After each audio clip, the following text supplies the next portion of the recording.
Welcome, everyone. Hi, friends. I'm Jen Cassetta, your Chief Badassery Officer, and today I have a very special episode, a special guest with a very powerful story. Welcome. Kelly Heron is here with me in studio. Say hi, Kelly. Hi, everyone. Jen, thank you so much for having me. I'm feeling very blessed that you're here, and folks, you'll find out way more why towards the end of this episode, why we're super blessed, extra blessed for her to be here today. But first, I just want to let you know how I found Kelly. I found Kelly on social media through her sharing her story. I'm going to let her share her story for now. But I thought her story was so powerful that I obviously reached out to her, and I've been telling her story in my keynotes across the country to thousands and thousands of people. Also, I wrote her story in chapter 4 of my book, The Art of Badassery, Find Your Roar. And find her roar, she certainly did. And before we hear the story, I also just want to let you know, folks, that today's episode is going to mention sexual assault. So if there are sensitive ears out there listening, I just want you to be aware of that. Another reason I'm just letting you know that is because the statistics are, in the US, 1 in 5 women are victims of some type of sexual assault. When we team up with our sisters globally, those numbers become even worse, and they become 1 in 3. So according to the World Health Organization, 1 in 3 women globally will be the victim of some type of sexual violence in their lifetime.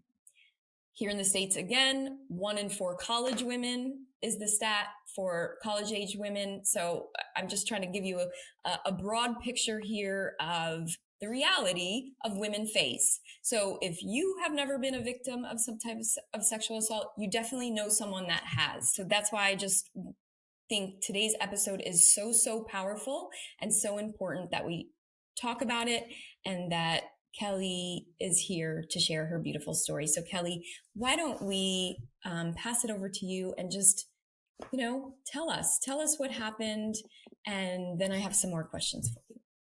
Awesome. Great. Thank you for the opportunity to share the story with your badasses in training. So in 2017, I was training for my first marathon, and I had never really run before, but it was actually part of my journey of getting sober, giving up alcohol. In your book, you say that we all kind of come with our own different types of armor. And I realized at that point in my life that alcohol was my armor, and I wasn't making those deep connections or progress that I expected by my mid-30s. In true alcoholic thinking, I was like, I'll run a marathon. Yeah, very extreme. So after a couple starts and stops along the way, I made it to the 10-week mark of my training, and I had a 10-mile run. And so I really wanted to do something different because I had been running the same 4-mile loop for so long. So I decided to go down to a beautiful beach called Golden Gardens, which is in Seattle. It was a Sunday afternoon in March, absolutely raining sideways, 38 degrees. Really not, yeah, really not wanting. I mean, I put on my running clothes at about 9 in the morning, and I did not leave until 1 o'clock. So I did it, yes. And I have to say, I felt like a total badass on the way there. I was like, oh my gosh, I'm out here. I got down to the beach. It's the rain, the cold, the wind. And I was like, this is awesome. So I was taking pictures for Instagram, which is what I had been doing for months, because I just thought it was so different than anything I had been in my life before. I couldn't believe this person I was becoming, and I just wanted to document it, to show people or show myself, like, I can't believe I'm out here. Inspiring people. Yeah, without even, I wasn't even really trying to. I didn't even have many social media followers at that point, just my friends. So I got down to the beach, and I remembered taking a picture of the water, and a lady walked by me when I was taking a picture. She had a little dog. And then I started, after the pictures, I picked up my run again, ran by the lady with the dog.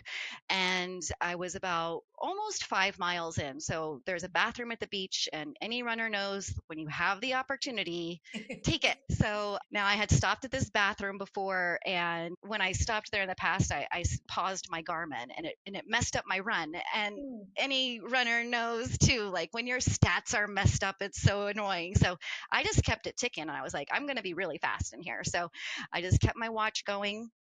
And the image of the Garmin run would later become viral because it tracked everything that happened over the next 8 minutes, which was after using the restroom.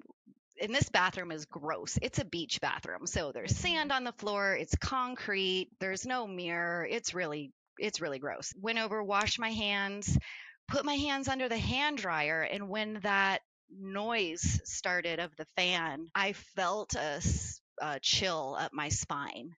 And you talk a lot about listening to instincts. I knew at this point something was wrong. And I had recently, 3 weeks before this, I took a self-defense class.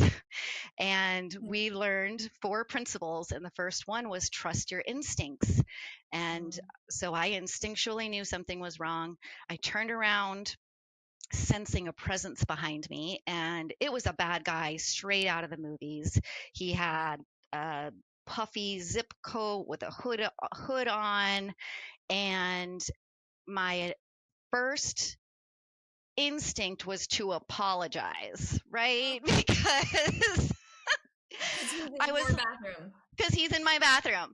And it's just, I think as women, the first word out of our mouth is I'm sorry, like for existing. So I was like, oh, I'm up space. Right. Yes. I was like, oh, I'm sorry. And then the smell of this individual hit me, and I was like, okay, he is living on the street. He's transient, and he has cruel intentions. Like this, he was not responding in any positive way. He lunged at me with both arms like a bear and threw me to the ground, and kind of got on top of me from behind. I did not know what to do in this situation. My brain, I wasn't even sure it was real yet. I just remembered fighting with my brother. Like all I could think about was like, what do I do when I'm fighting with my brother? So I started throwing elbows behind me, and it didn't work. And it was really disheartening. My elbow was just kind of going into his puffy coat. So I knew that strategy wasn't going to work. The second thing I learned in self-defense was be loud, use your voice, and pretend like you're like the biggest badass in the room, because no one else knows any differently. So I just screamed. I just yelled, "Not today, motherfucker!" And it came from my gut. Like I let out this primal roar, and I just kept I just kept calling him that. And I just fought with everything in me. I knew I did not want him on my back, because that is generally how rape occurs. So I just scrambled as much as I could to get out from under him. The fight went into a bathroom stall. From there, it went from like the bigger stall to a middle stall. I crawled into there because I thought maybe if I'm in this little stall, he can't get in, but he did. He came in the same way I did, underneath the stall. And I've been there since. I don't know how I got under that. Like, thank God I had a 4-mile warm up, because I was feeling very agile. Remembered learning in class, if something feels like the right thing to do, do it. So I looked up, and I remembered seeing the lock of the bathroom stall door. And so I kicked it, and I thought, I'll just kick it. I'll kick the lock shut. But I kicked it so hard that I actually jammed the door so that it wouldn't open or close. So he's in there. I only had one arm to utilize, and I just used if you feel like from your pinky down, that bone, as you know, Jen, is called the ulna, and it is sharp. It is super sharp, and it is like a very hard bone. So that was my weapon. I just wielded Wow. that thing anywhere I could. I bashed him in the face. I bashed him in the neck.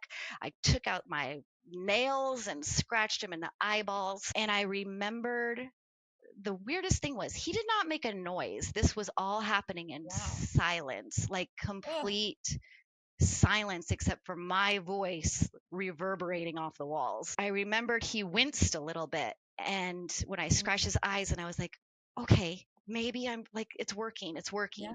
And I just kept thinking about fighting with my brother. It's very weird what your mind thinks about, but that was my Sure. experience, like Yeah. the bulk of my experience. Right. And so he started punching me in the face, and I started to lose consciousness, and I started to lose a little bit of hope too, because we're about 6.5 minutes into this by now. I'm tired. I'm like, aren't you tired? Like, I had no idea how much work, it would be. But I got my arms up on the other side of that bathroom door, and I was able to pull myself out into the main bathroom area. I cut my head on the bottom of the bathroom door where I still have a scar, but I was out of there. And I remember thinking it felt exactly like the end of a half marathon. I love running half marathons. And that last quarter mile is when you really have to use that self-talk. And it was the same voice that I would hear during races. And it just said, come on, Kel, you got this. Fight hard, get out. And I was able to get to my feet, the best burpee of my life. If you hate doing burpees, there's one good reason to do that, getting to your feet quickly. And I remember opening that door to the bathroom and seeing the beach, and there were 3 people standing outside that bathroom door. Oh my They had not, God. it was the lady with the dog and 2 girls who were 14 years old. No one had opened the bathroom door while this was going on. So I came out, my face was bloody, like really bloody. And I was like, couldn't you effing hear me in there? Couldn't you hear me? And they were like, the lady with the dog said, I don't have a phone. So one of the teenagers called 911.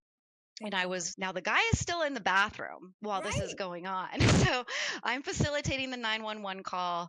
Really, I could not believe how much I remembered. That's always been one of my fears. Like if they say like, describe the assailant and not knowing, but I was able to describe him, except that he was 5'11", but in my mind, he was like 6'5", we called 911. The police got there fairly quickly. So he was still in the bathroom in that jammed stall. And I saw a guy walk by, and he had a backpack and a beard. I was like, this guy looks like he's from Colorado. And so I was like, do you have a carabiner? Most people don't even know what that is. It's one of those clippy things that goes on your keys. He's like, I do. So we took his carabiner and put it through the latch of that bathroom door. And the lady with the dog was like, don't go back in there. I was like, what do you think I'm going to do? Finish him? Thanks for that advice. Oh, I didn't have all the details right. This is the first time I'm hearing the ending of that story. And wow, I didn't realize there was people outside. Right. Yeah.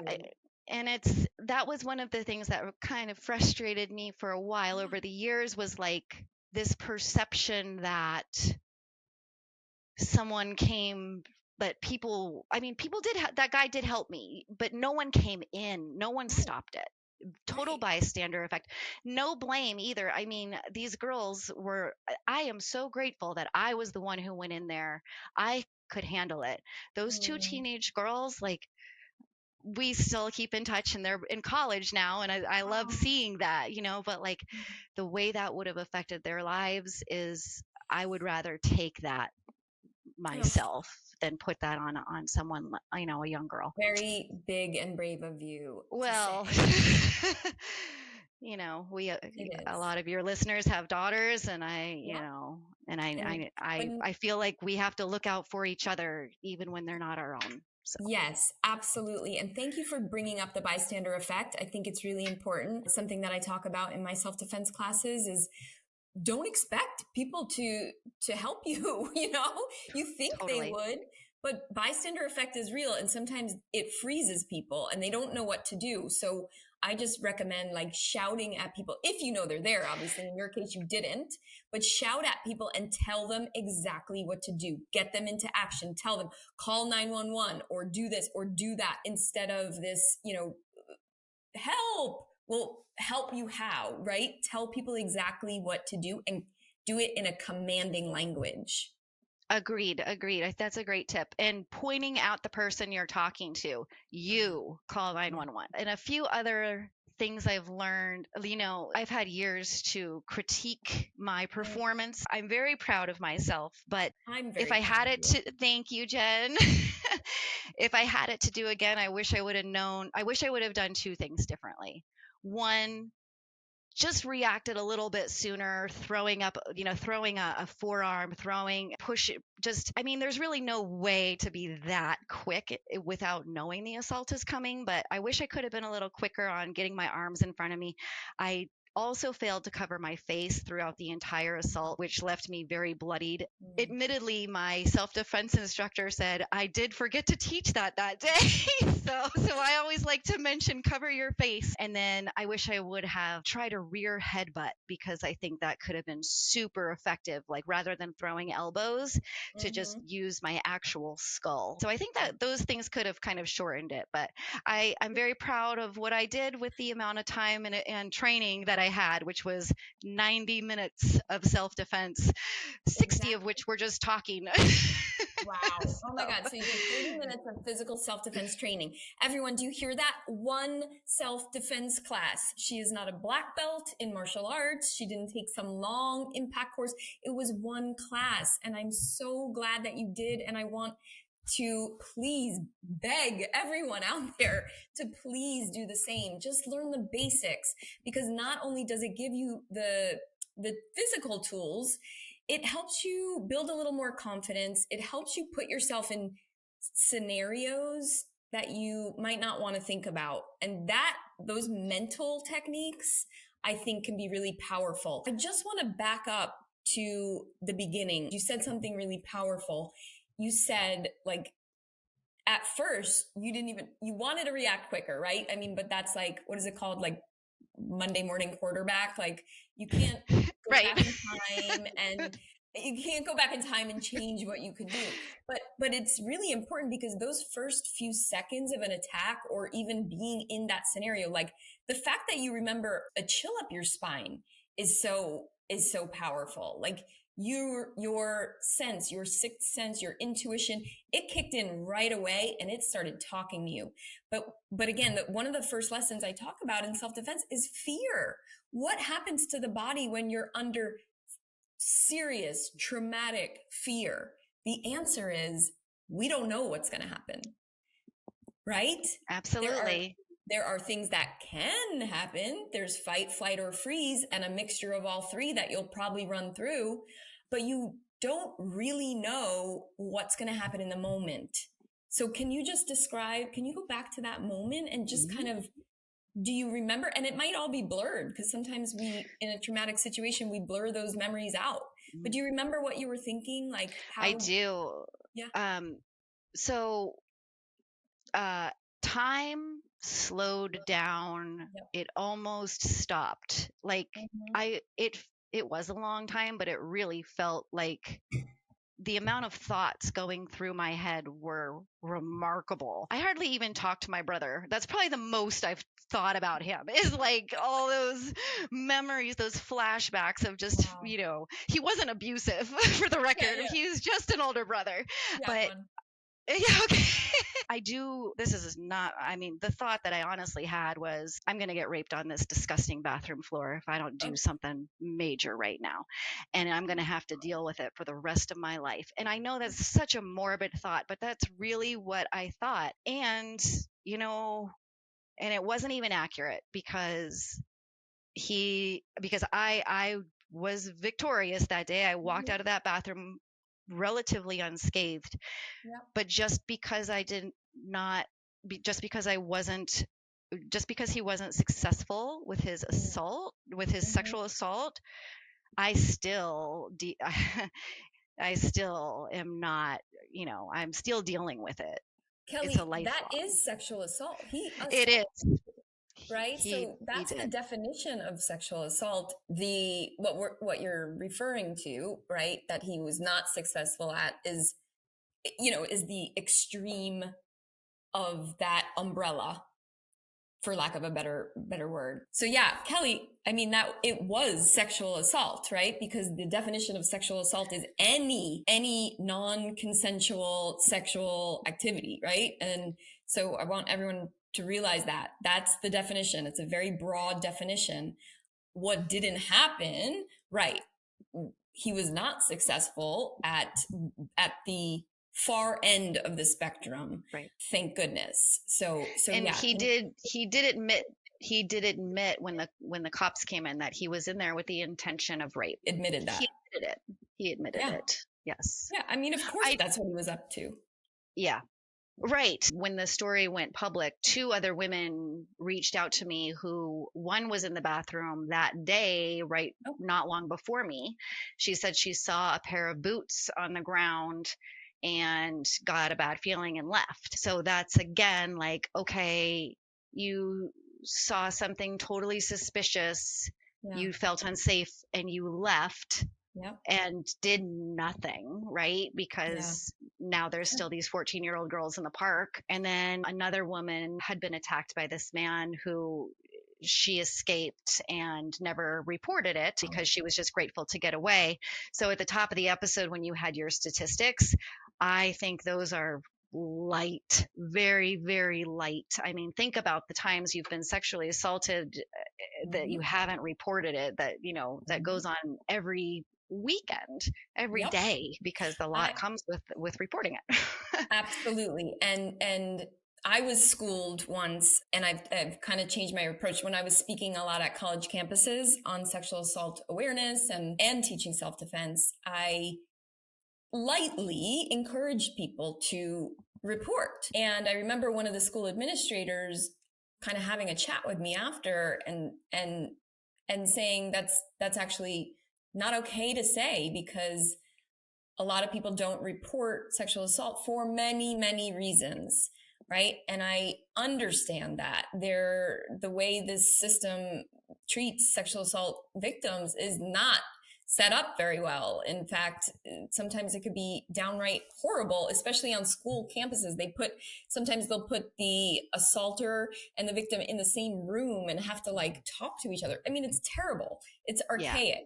Friends, if you've been following even for a short amount of time, you know it is my mission in life to help women feel more strong, safe, and powerful from the streets to the boardroom.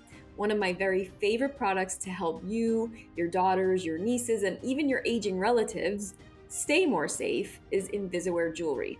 How it works is each product, from bracelets to keychains to necklaces and even scrunchies, all contain an SOS built-in button that connects to an app on your cell phone. From there, if you ever feel in danger, you just hit the button twice and it will send an SOS text with a link to your location to your pre-selected emergency contacts. For a premium subscription, which is optional, for just $11.99 a month, you can then text or speak to an ADT security agent 24/7 on call to help you get the help you need exactly when you need it. So head to invisaware.com, use code SHEWARRIOR, one word, for 10% off your purchase, and stay safe, my friends. And I have to think from a university perspective, they don't want those statistics. And that, bingo, that's why they don't want the reporting. Okay. Sometimes they don't even want the keynote because they don't want anything they don't want it associated with their campus. It's crazy. Can I just tell you, and I'm outing them right now, I went to Fordham University and I am a proud alumnus, and I have been trying to speak there for the last at least 10, 15 years. And I get ignored. I get the runaround. They do not want me coming to campus. They do not want me teaching self-defense because they are inherently in a pretty dangerous neighborhood and they don't want to admit it. They don't want to point that out. So yeah, sorry guys, love you Rams, but not for that reason. So back to Kelly. So I just wanted to point out how she said, like, if these people had reported, then perhaps this person would be behind bars and wouldn't have the opportunity to attack other people. Kelly, 14-year-old girls, daughters, sisters, wives, etc. So that is why reporting is important. So thanks for bringing that up. So just back to the fight, flight, or freeze response. I just want to also put nothing's a bow on this horrible conversation, but time slowed down for you, right? That is one of the things that can happen under extreme stress and fear. Anything else that you can remember? You had these thoughts about your brother and fighting. At this point, I had been a year and a half sober, and I had worked so hard to get to that point in my life. And just to get 10 weeks into a marathon program was like, it took me a year just to do that, So I remembered there is no effing way that this piece of crap individual is going to take anything from me, anything. And that stubborn thought has really been instrumental in my recovery as well, because I mean, it's the reason I wouldn't relapse when I was going through all this, because I thought if I relapse, then he still kind of wins. The will to live was extraordinary. I mean, I hope anyone who hasn't experienced that kind of adrenaline, I hope they never do. But it's funny, adrenaline dump, right? Happens yes. in your body in that moment. Absolutely. And I've talked to women, and I was running with a woman, and I said, telling the story, and I said, have you ever experienced adrenaline like that? And she said, well, I've given birth. Like, wow. Yeah, think about that. Think of what our bodies are capable of, and childbirth. I mean, I've never personally done it, but I cry when I see it on TV. So I know, I mean, that's really badass. So, we have it in us. We have incredible strength in us. It's just about channeling it and having that mental peace of mind to know what to do with it in the moment, because panicking isn't going to help anybody. I find a good way to practice this even is sitting in traffic, because sitting in traffic is really frustrating, and you can get angry, and you can punch the steering wheel, and you can yell profanities, and the cars are still not moving.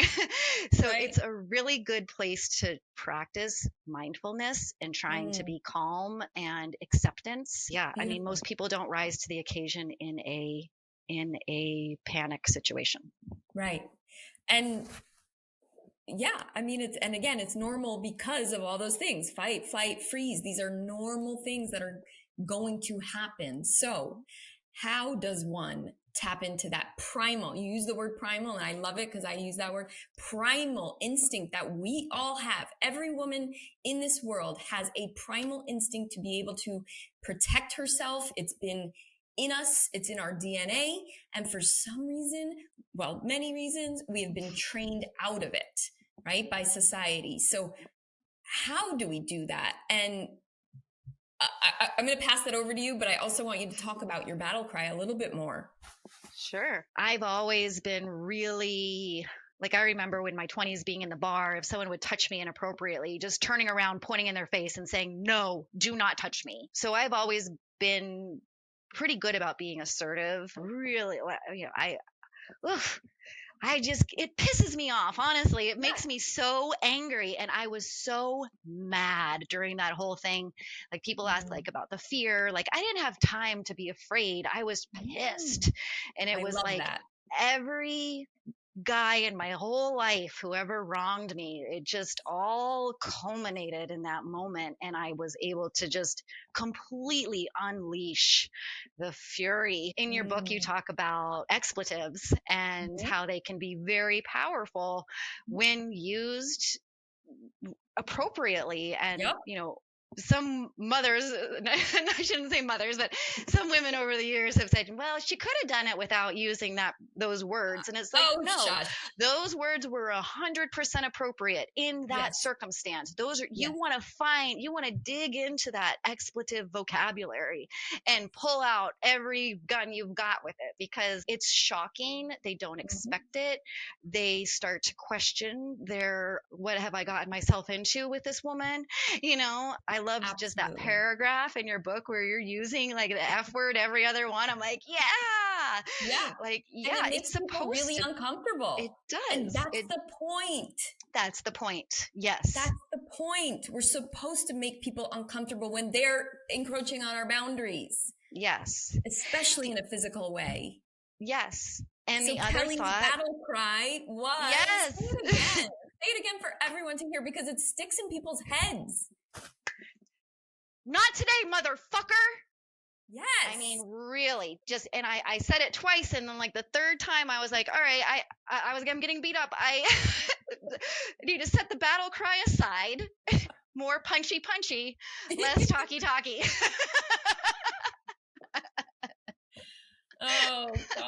Oh my gosh, Kelly, you're my hero. And I'm sure you've been sharing your story, obviously not just today, for years. So what I'd like to just hear and just share with everyone, have you share with everyone, is you told me when I reached out for an interview that you pretty much had taken a break from interviews for a while. And I would love for you to share why. What is the after effects of all of this, sharing your story publicly, and why did you share it in the first place? So I shared it in the first place. This is not a hero story, because the newspaper got it wrong. They said, Seattle woman punched in face 5 times in park bathroom, which that's true, right? Like but I really felt like they missed the story here. So I contacted them myself, and because they would not have my information, we keep victim identification completely private unless they raise their hand. So I thought I was really driven because I felt like I had this wonderful self-defense class that my employer brought in during the workday. Oh, okay. It was Do you want to shout out your instructor's name? Yeah, it's Jordan from Fighting Chance, Seattle. We've just become, he's like my brother. Like we've become so close. I thought it was so important to acknowledge that this story was, a company had offered a self-defense class and it saved this woman's life 3 weeks later. Like that's the story. Why aren't we all bringing in self-defense classes there's HR companies, every company has HR. You want to do a Taco Tuesday? Or do you want to save some lives? Talk about employee retention. I stayed there until they, didn't need me anymore. But my loyalty would be forever, because how do you, how do you... That makes me feel good, because so many times I've given employee self-defense workshops that people don't show up because they're not interested. Well, it's not that they're not interested, Jen. I'd say that they don't prioritize it because of their perceived workload. Because we had a 2:30 class that day and it was 2:29. It was Valentine's Day. I had signed up and the HR person was walking through the office and they were like, self-defense? And I was like guilted. I was like, oh, I signed up. I have to go. I went in there. I was late. Oh my God. Thank God you went. I encourage everyone to take advantage of those opportunities. And if you don't have the opportunity, prioritize it and give yourself the opportunity, whether that's doing something virtual, talking to your HR department. There's so much that can be done. And even if it's not for you, it's for others, who you work with. So yes, after that happened, so I shared with the news, then it went viral, and then I did interviews for a month straight. And I hadn't come down from the adrenaline. When you have that much adrenaline, you don't come back for a long time. So it was almost my birthday, and I was like, okay, as soon as my birthday comes, I'm done with this. So took a little time off, but I did media and self-defense workshops, and I did the whole gamut for years. I saw you. It's exhausting, isn't it, Jen? Yeah. It's a lot. It's a lot of energy out. Yes, it's a lot of energy out, but it's very worth it. Then Runner's World made a documentary called Not Today, and it's about Not Today. Yep. So it's about my story and also the story of Molly Tibbetts and Wendy Martinez, who are runners who were in similar situations who unfortunately did not survive. It's an honor to share. It's an honor to share that film with them and their families, and a stark reminder that if things had gone differently that day, that movie would probably still be made, and they'd be interviewing my mom about the loss of her daughter, you know? Right. So I'm so grateful to be alive and to even be able to share that story. So it was very exciting when it came out. It was March of 2020, ready to go on my tour. Oh God. Of course, I begged. I was like, they were like, we can't put you on a plane. And I was like, I'll pay for the plane ticket myself. Like I'm gonna go to my own movie. So it was a little heartbreaking at first, but I also was training for the Boston Marathon, which my boyfriend at the time, now my husband, was also qualified, or he qualified. I was in as a sponsored runner. My mom also qualified. So like all of us were going to run the Boston Marathon together in 2020. We all know how that one turned out. Right. So, but when the disappointment passed, I realized I was becoming happier. I was feeling a lot better mentally. I was starting to think about what else there might be in my future. I got engaged right at that time too, which was very exciting. Yeah, I just got addicted to that feeling of not doing it anymore. And I think that's important, is you don't owe your story to anybody. Yeah. Anybody. Yeah. And you only have to share it if you want to and if you feel like it. And that took me a very long time to realize. I used to feel like it was an obligation. And, now I feel like I like to do it when I think it will have an impact. And so that's why I'm here with you today. Amazing. And I am so, so grateful. So again, just want to make sure you understand, like, from the depths of my heart, how grateful I am and humbled that you came here to do this, because I know that the break for you was really, really helpful. So thank you. I appreciate that. Well, I feel that way about being in the Art of Badassery. I mean, that's pretty awesome right there. It's pretty awesome. I'm really happy got to share it. Do you want to just talk about, so again, the Art of Badassery at black belt level, if anyone remembers out there, is all about, now others, right? So we go through these times, we embrace the suck, we bounce back, we use our voice powerful, we set boundaries. But then black belt level is really about how do we contribute to the world, right? With this badassery. So obviously sharing your story. By the way, Kelly had mugs and t-shirts that say her battle cry, not say motherfucker, on them. So I really suggest you go check out her site and her Instagram. We'll make sure that's all in the show notes, and you can tell us what they are, Kelly. Sure. But also tell us about the app that you co-founded. Sure. Also in March of 2020, I got a phone call from Run Buddy, and this is an app, a safety app for hikers, cyclists, runners, and it allows your buddy, who you select, to track you, and so they know where you are. There's a panic button on there. If you haven't been moving for a set amount of time, I put mine at 6 minutes. It will alert them, and they can see if you're okay. Wow. Minutes is significant for you, I know. It is. The default on the app is 5, but I set mine for 6 because I know that's how long I was in there at least. And so that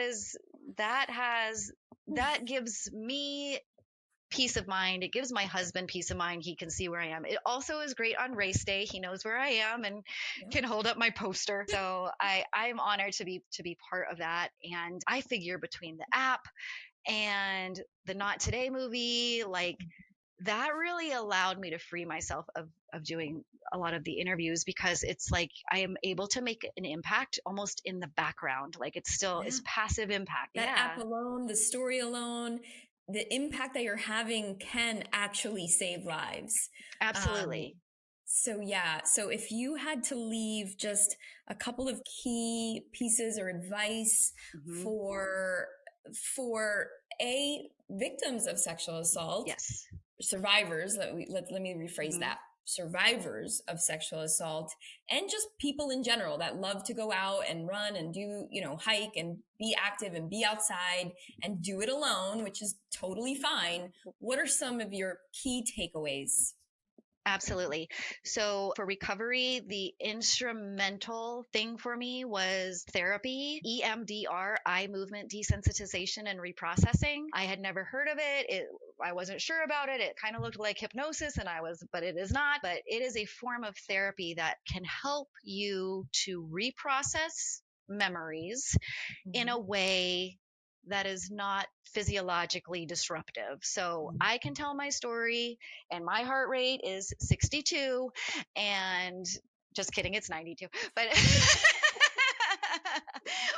but I can tell my story and not mentally totally go back to that situation. Like it kind of fades. It's like if you're watching TV and then you're turned, well, this will age me, but turn to the channel that you don't get and it just is like kind of static. You can sort of see it. So that's what EMDR does. It can turn your memories into sort of black and white with faded edges.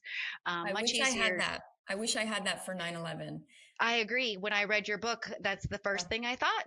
It's not too late. It's not too late. I know. Luckily, I don't get stuck there anymore, but I know how helpful it could have been back then. Sorry, Absolutely. Go on. Next. No, I'm glad you mentioned that because I was curious about, with your experience, kind of what your thoughts were on that. But I don't even think that therapy had been developed yet back then. It's fairly new. So EMDR. Yes, EMDR. If you are a survivor of sexual assault, talk to somebody. Just talk to somebody. Not me, but someone you trust. I used a lot of companies have EAP, employee assistance programs, where you get free therapy for however many sessions they allot. If that program didn't exist, I would not have sought out therapy on my own. So super that's grateful. Good to know. I've never heard of that. And also just throwing out there, RAINN, RAINN, also .org is free counseling for sexual assault victims. Yep. Continue. So that is my advice. Right. As far as being a survivor, you got to be patient. It's, I'm still waiting for it to pass, but I can get through my everyday just fine. So my other piece of advice for anyone is don't let fear hold you back from doing the things you love.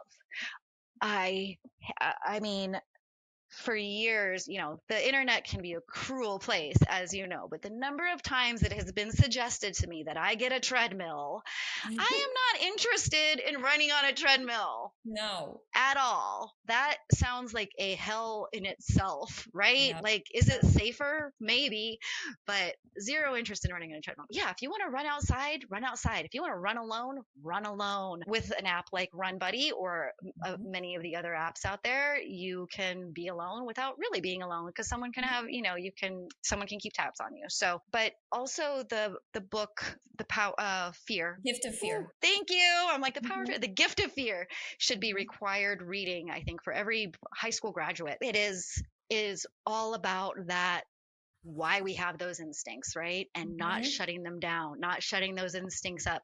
I've even had a guy come up to me after one of my talks and he said, thank you for saying not to shut down other people's instincts, because I do it to my wife all the time. And she always says, stop saying that. But now hearing it from you, I understand. So, I think that's really important that we're not saying, oh, stop thinking. You're fine. You're fine. You know? Stop being crazy. Stop. Right.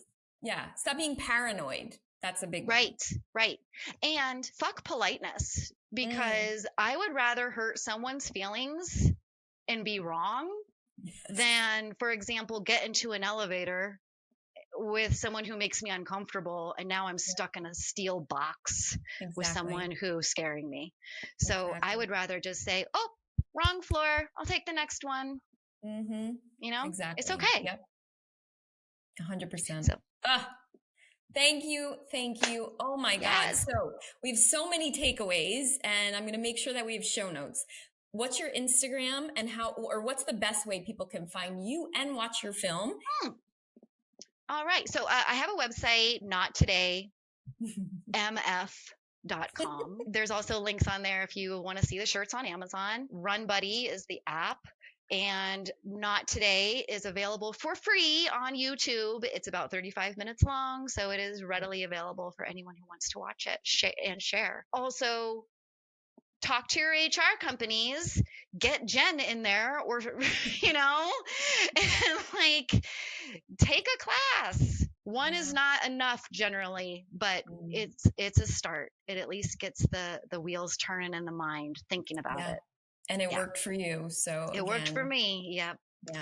Thank you. Thank you for sharing your story, everyone. Thank you for listening to the end. I just want to remind you all that you are strong, you are safe, you are sexy, damn it. You are bold, you are brave, you're a badass and you know it.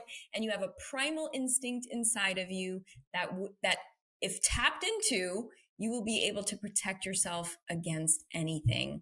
All right. That is my hope for you. So make sure that you check out Kelly, give her a follow. And if you have any questions, let me know over Instagram at Jen Cassetta. Also, last plug would be, if you don't want to go to a self-defense class out there in the world, you're intimidated for whatever reason, there is always the She Warrior Self-Defense online course that you can practice from the safety of your home. All right. Anything last words, Kelly? Thank you so much. I'm so grateful. Thank you, Jen. Appreciate it. You can find me on Instagram as well at Run Kiwi Run. Run Kiwi Run. All right. Thank you, everybody. Thanks, Bye Jen. now.